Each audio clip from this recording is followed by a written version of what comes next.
This is Rummy's Corner.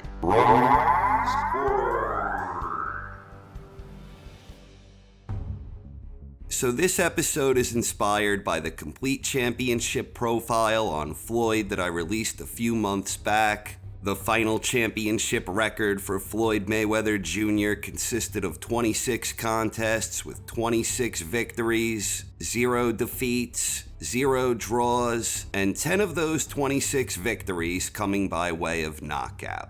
And the overall final ledger for Floyd consisted of 50 professional contests with 50 victories, 0 defeats, 0 draws, and 27 of those 50 victories coming by way of knockout. So more than half of Floyd's prize fights were championship contests, and of course he has the perfect unblemished record.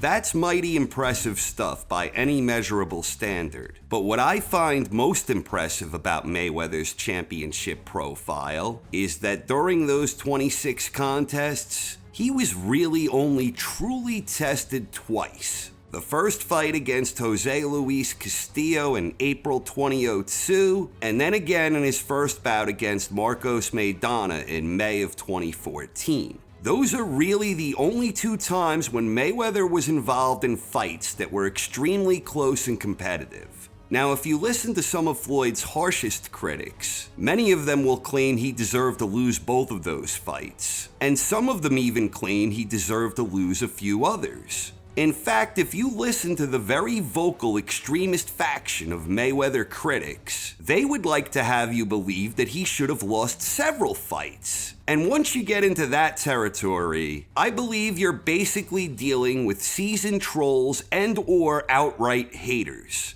There are some people that believe De La Hoya deserved to win in his fight with Floyd. Then you have people who believe he should have been disqualified against Zab Judah and even Victor Ortiz. And amazingly, I've even heard some people claim that Pacquiao deserved a victory over Floyd. In my opinion, I thought De La Hoya performed admirably against Mayweather, and he had a strong showing in the first half of the fight. Indeed, I thought Oscar probably had a slight edge at the halfway point, but I believe Mayweather clearly outclassed De La Hoya over the final 6 rounds.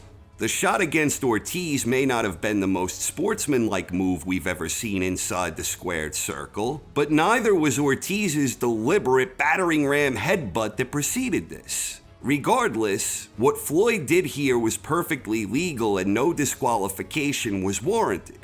The bout with Judah is one where, strictly speaking, per the wording of the rules, Mayweather perhaps could have been disqualified here, but referee Richard Steele used his discretion and allowed the fight to continue, and the executive director of the commission believed Steele acted accordingly. By the time of the 10th round altercation in this one, Mayweather was in complete control of the action. If Floyd had been DQ'd here, it would have strictly been a technicality, because he was winning the fight and adjusted brilliantly after undergoing some early troubles.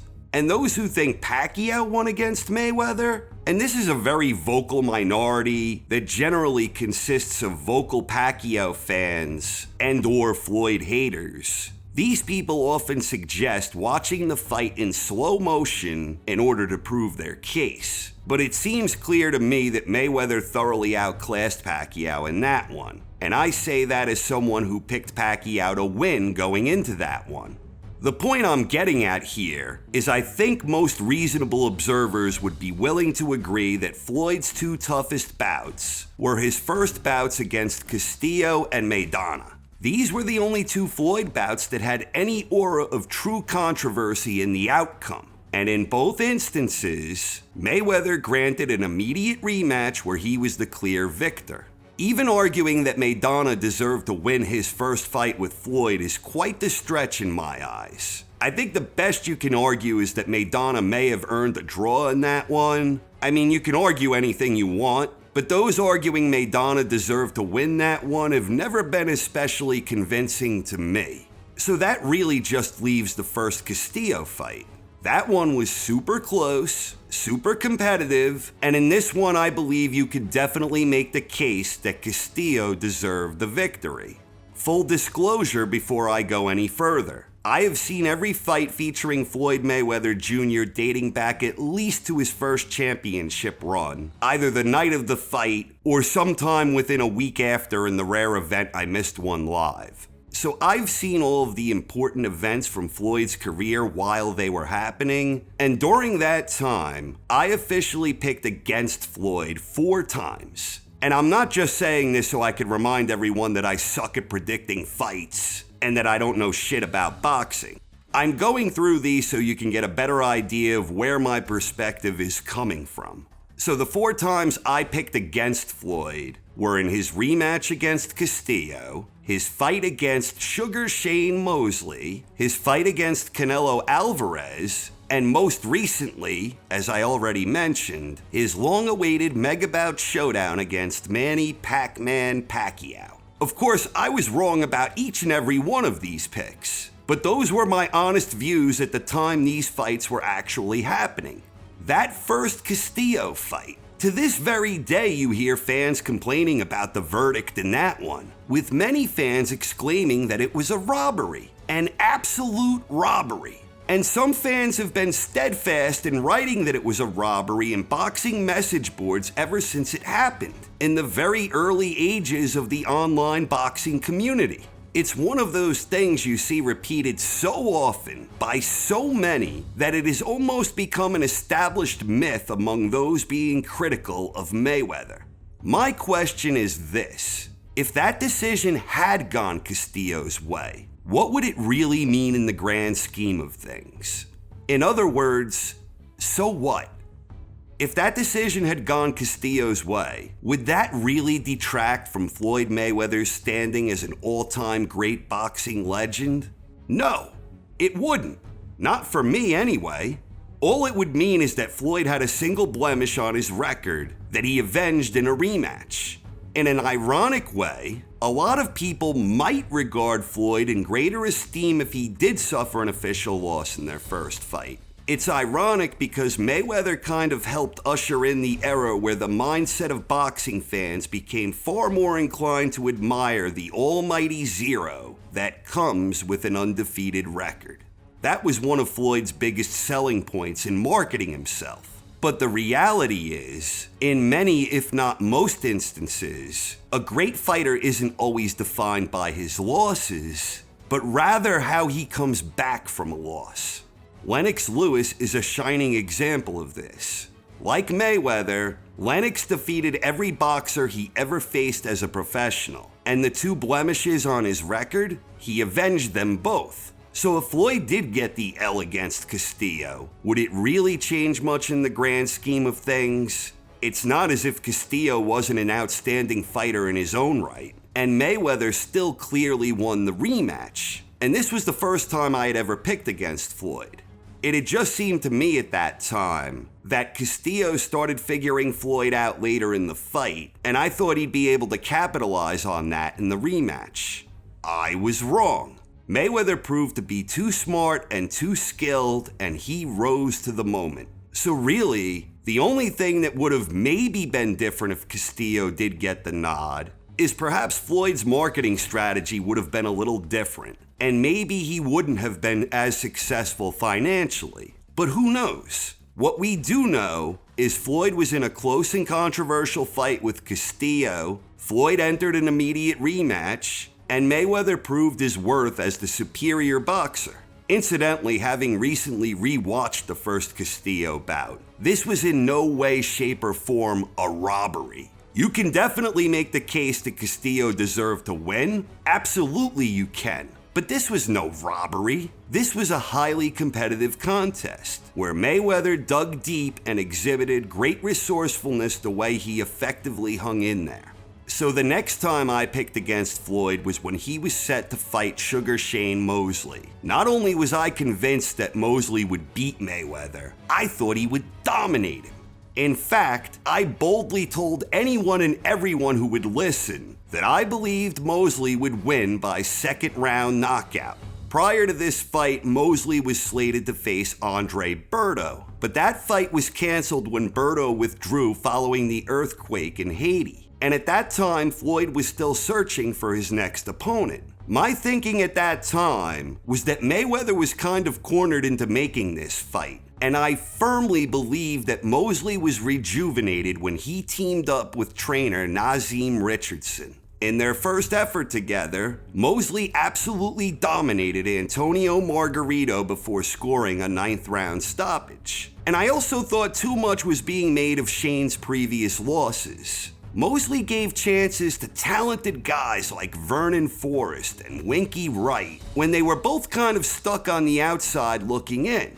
And to his credit, in moves that were perhaps ill-advised, Shane bravely tried avenging each of those losses, albeit unsuccessfully. And also, I'm in the minority here, but I actually thought Shane edged it when he lost to Cotto. Regardless, I believed Shane had the best combination of speed and strength of any Mayweather opponent at welterweight at that time. And Shane was undoubtedly the top dog in the division following his dominant effort against Margarito. So I confidently picked Mosley by 2nd round stoppage. And in round 2, when Mosley got to Floyd with a couple of sweetly timed right hands, I thought I was a damn genius. But Mayweather persevered, and he was very resourceful and expertly bought himself the time he needed to clear his head. After that, Floyd made a little adjustment and started giving Mosley a slightly different look, and Shane had no answers for this.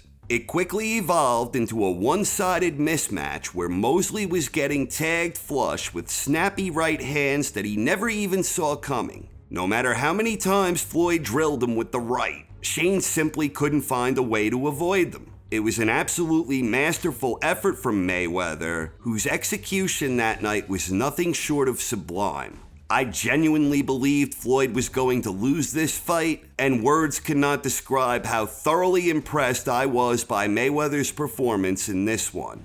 The next time I picked against Floyd was when he faced Canelo Alvarez. Going into this one, it was basically more of an educated hunch than anything else. Canelo was 23 years old and on the rise, and Mayweather was 36, which is when boxers generally reach the age that they start slowing down. By this point in time, Juan Manuel Marquez had scored the devastating knockout victory against Manny Pacquiao, and this took away a lot of the magic that existed surrounding a potential mega bout between Mayweather and Pacquiao. So at this point in time, on paper at least, Canelo appeared to be the toughest available challenge for Floyd. I didn't think the catchweight would be an issue here, and looking back now, I still tend to believe it was essentially a non-factor during this particular clash of styles. So I thought Canelo would win by mid to late round stoppage. In the opening minute of the fight, I immediately started having major doubts about my prediction when I saw the vast discrepancy in speed. Floyd was faster, much faster. Faster hands, faster feet, faster reactions, and a faster boxing mind.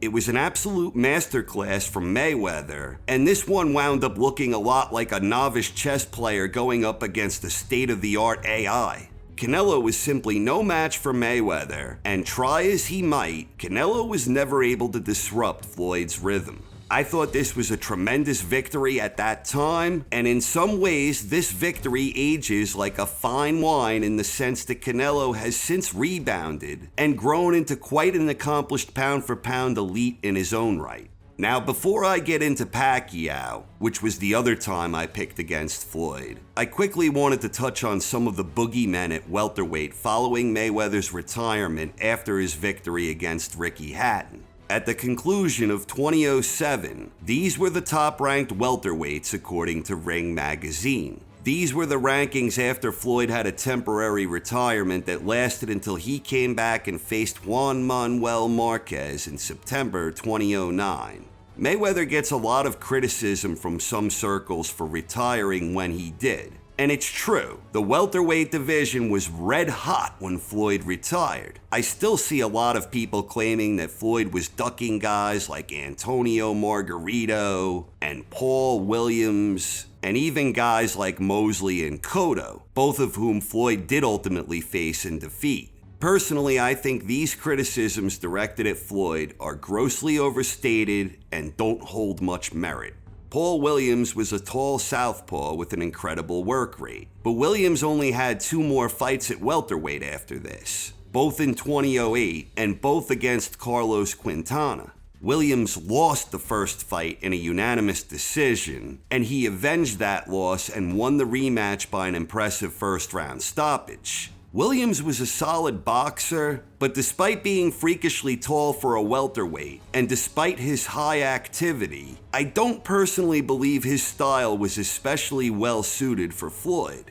Then we have Antonio Margarito. Margarito was a big, durable, tough guy, but he wasn't an especially good boxer. Margarito's biggest strength was winning through attrition. After losing against the aforementioned Paul Williams, Margarito went on a nice winning streak and ultimately proved himself the best of the bunch at welterweight when he scored an 11th round stoppage against Miguel Cotto. But Margarito then went on to get thoroughly outclassed by Mosley. A lot of people think Margarito would have matched up very well against Floyd, but I'm not seeing it. I don't think Margarito had the speed of foot required in order to deal with Mayweather's ample technical prowess. Then we have Cotto and Mosley. Floyd ultimately did go on to beat each of them, and both of those were dominant efforts from Floyd. Mosley gave him some trouble in round 2 of their fight, but Mayweather basically coasted after that. And Cotto had some spots of success, and Floyd looked a little beat up in that fight, but Cotto wasn't winning very many rounds in that one. It was a competitive fight, and indeed it was entertaining, but Mayweather outboxed and out-hustled Cotto throughout most of the duration, barring the 2 rounds when Cotto had his best moments.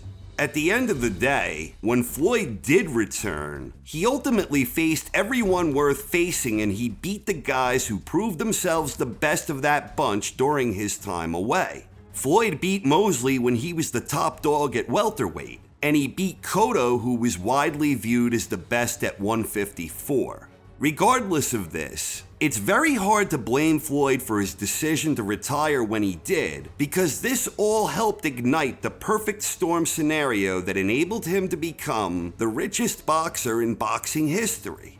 Pac-Man fever and the rise of Manny Pacquiao also contributed to this perfect storm scenario that enabled Floyd to become the richest superstar in boxing history. When Floyd retired, Pacquiao had already been recognized as a pound-for-pound elite for a number of years, dating back to his tremendous 2003 victory against Marco Antonio Barrera. But after Floyd retired, Pacquiao rose to new heights. This started in March 2008 when he won a split decision in his rematch against Juan Manuel Marquez. Then in June, Pacquiao defeated David Diaz to win the WBC lightweight title, which made Pacquiao a 5-division world champion. And in December, Pacquiao was nothing short of magnificent when he thoroughly outclassed and stopped Oscar De La Hoya.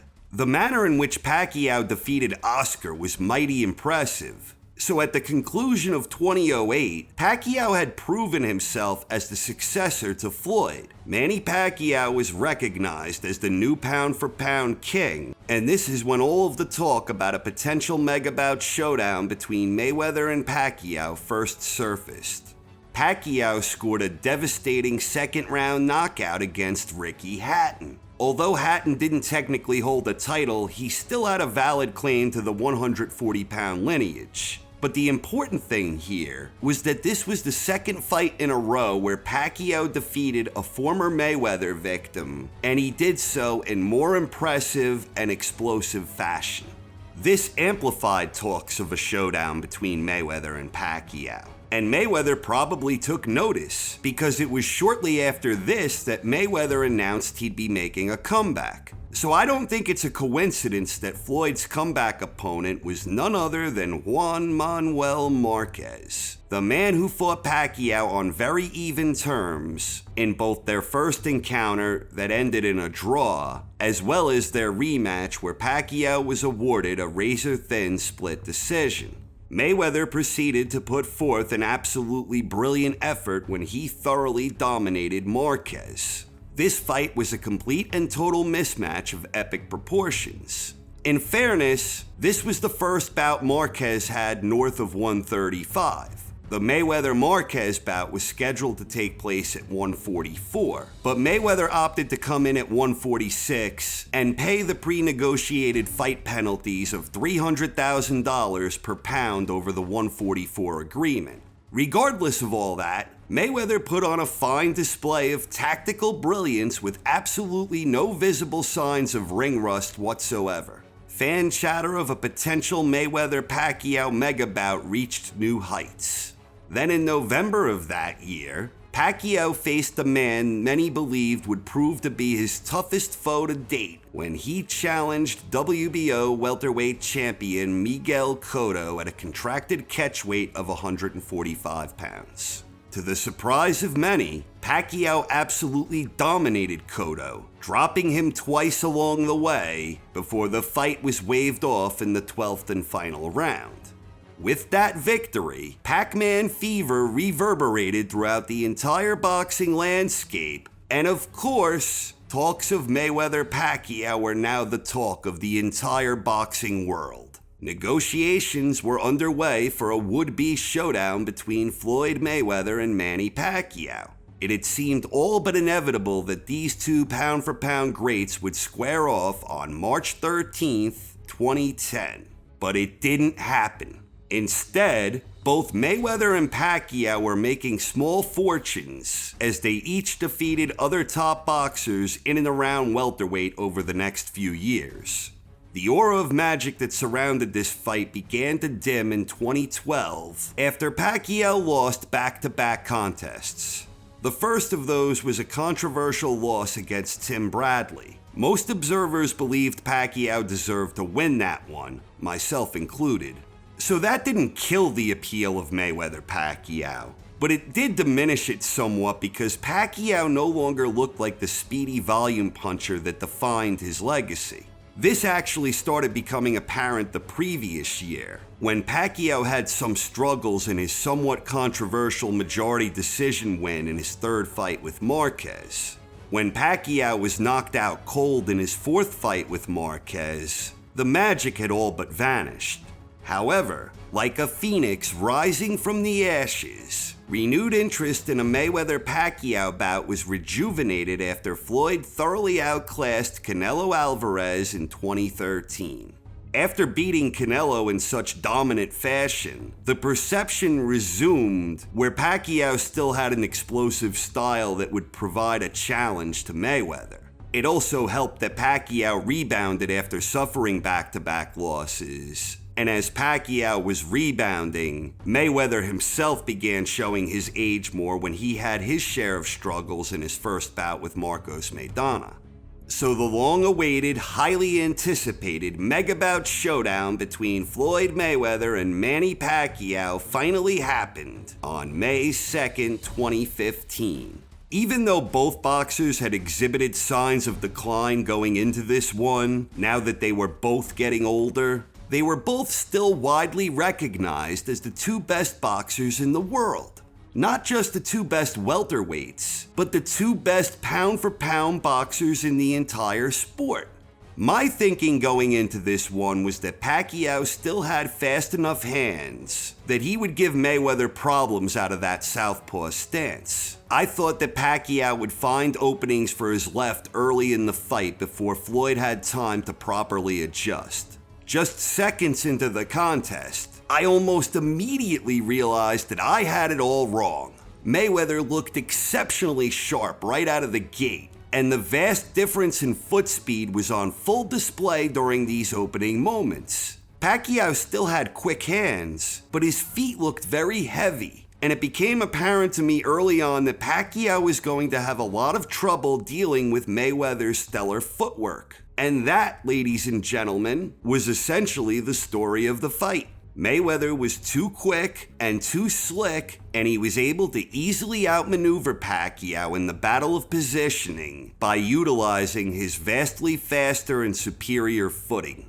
Pacquiao, to his credit, had a few moments of success along the way, but by and large, Mayweather was dominating the range and dictating the rhythm of the contest. So I thought Pacquiao would beat Mayweather, and in my eyes, it wound up being a mismatch in favor of Mayweather. Not that Floyd dominated every second of every round. He didn't, and he didn't need to. Floyd was able to fight at a pace to his liking because Pacquiao was never able to press the issue. The reality is that Mayweather never even had to take it out of first gear. Now, there are a lot of fans who try to diminish Floyd's victory against Pacquiao. But in my experience, these efforts to diminish that victory tend to come from people who are either die-hard Pacquiao fans or big-time Mayweather haters, or both. A lot of people say that Mayweather waited until Pacquiao got old before finally taking the fight, but that doesn't carry much weight with me. For starters, Mayweather is almost 2 years older than Pacquiao. And I understand that sometimes certain fighters have styles that burn out quicker than others, but just last year, Pacquiao proved he is still among the very best in the business when he defeated Keith Thurman. And beyond that, the fact remains that when they did fight, both Mayweather and Pacquiao were considered the two best boxers in the world. Mayweather earned his victory against Pacquiao, and he most certainly deserves credit for that historic victory. So what would have happened if Mayweather and Pacquiao had met back on March 13th, 2010? I have no idea. All I can say for certain is that when they did fight, I got it wrong. I know a lot of people think if they had fought back in 2010, that Pacquiao had the stamina and the speed that he could have gotten to Floyd and gotten him out of there. That a more aggressive, energetic version of Pacquiao would have had the firepower to beat Floyd. I'm not so sure about that, honestly. I think it would have been a better fight, and it's true that a more aggressive Pacquiao might have had the firepower to get to Floyd, and maybe he at least would have had a better chance at forcing Floyd out of first gear. But the flip side to this is that Mayweather was faster back then as well, and Mayweather always had the style that was able to neutralize boxers who relied on volume. While Pacquiao might have been better equipped to attack Mayweather back then, he also would have been more inclined to get countered by one of the greatest counterpunchers of all time. Pacquiao was, after all, a bit more reckless prior to suffering the knockout loss at the hands of Marquez. But this is all speculation. The fight didn't happen in 2010. It happened in 2015. And when it did happen, Mayweather's defensive prowess won the day against Pacquiao's offensive arsenal.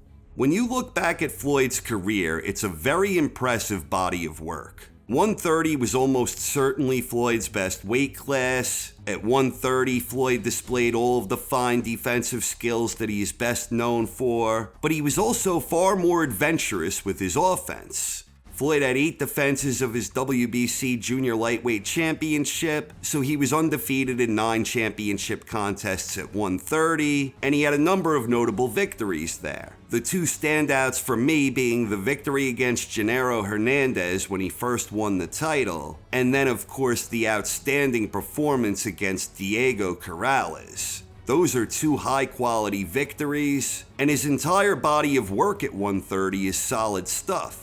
At 135, he has the 2 notable victories against Jose Luis Castillo. At 140, Floyd didn't have many fights, but his utter destruction of Gatti was simply marvelous. And Floyd had a slew of notable wins at 147, which included beating the likes of Zab Judah, Shane Mosley, and Manny Pacquiao.